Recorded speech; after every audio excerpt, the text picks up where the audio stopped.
aircraft made its maiden flight in part of the jetpack.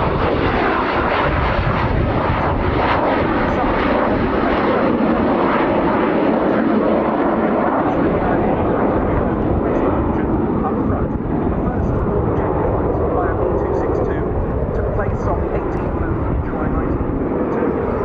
Meteor is a Meteor example that we've seen here in the static display courtesy of Martin Baker aircraft, which was Britain's first operational jet fighter. That didn't take to the air until March 1943. Such was the lead that Germany had obtained. In Fritz First Pass, the remarkable shape of the Me262.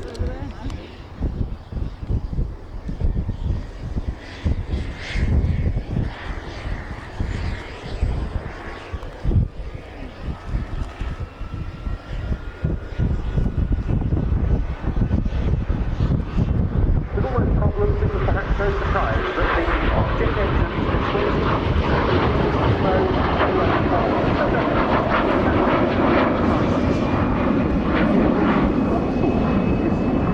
pioneering machine was able to enter the Bavaria in Bavaria.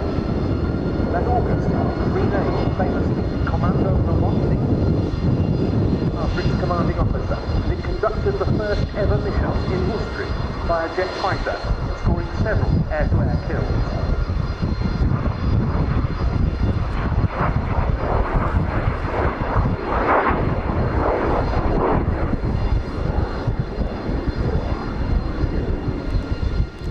Much has been made over the years of Hitler's edict that the Me262 should be used not as an air-to-air fighter, but as a bomber.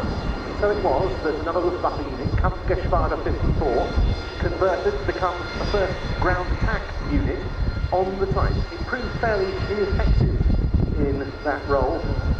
It really didn't do a great deal for the overall operational effectiveness of the 262. Large-scale fighter missions by these aircraft against Allied bombers started in early 1945. Their speed was far in excess of the piston-engine fighter opposition they were coming up with. The top speed of the Me262 was about 560, and a very good description of just what it was like for an Allied fighter pilot to come up against a Me262 in combat for the first time was provided a few years ago by a P-51 pilot veteran of the American 55th Fighter Group, Richard G. Gibbs. I remember one time I was coming back from a bombing mission in the Soviet Union, all by myself for whatever reason.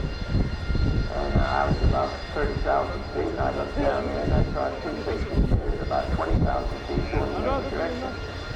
So I thought, well, it's a chance to get that jet. And I did a half roll, what's called a split S, which is a inverted dive. Just shooting the red line of the airplane, trying to catch that jet. When he just pulls up in a vertical climb, it disappears. I had no way I was ever going to catch him. Still, there were insufficient Me262s to make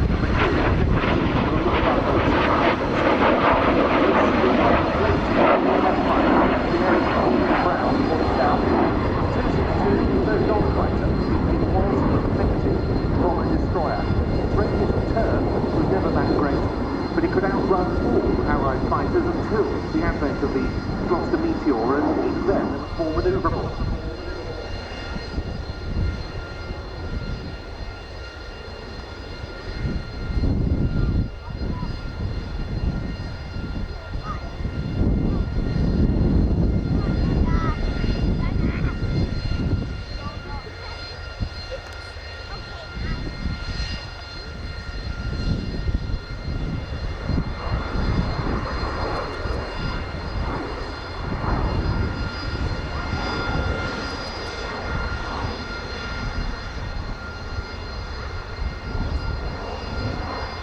Tank production of the Me262 has reached about 1,400 by the end of the war, and more used under license in Czechoslovakia post-war.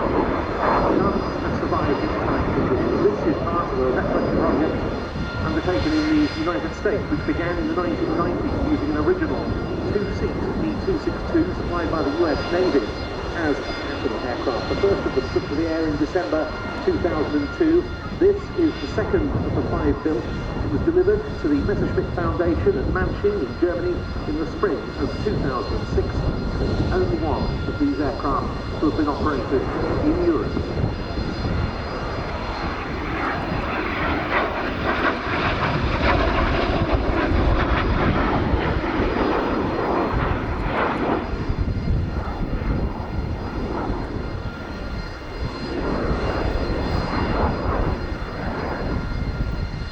Who, Mark, would ever have thought we'd see this shape in British skies?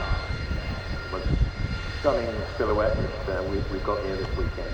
I remember building a model of one of these many, many years ago as a kid, and never thought I'd see one flying here at Royal International Airport. When it arrived in the UK last week, it was the first time a Me262 had flown in Britain, by my reckoning, since the 29th of November 1945, when a captured original example made the last recorded flight of a series of performance and handling trials carried out by the Royal Aircraft Establishment at Farnborough.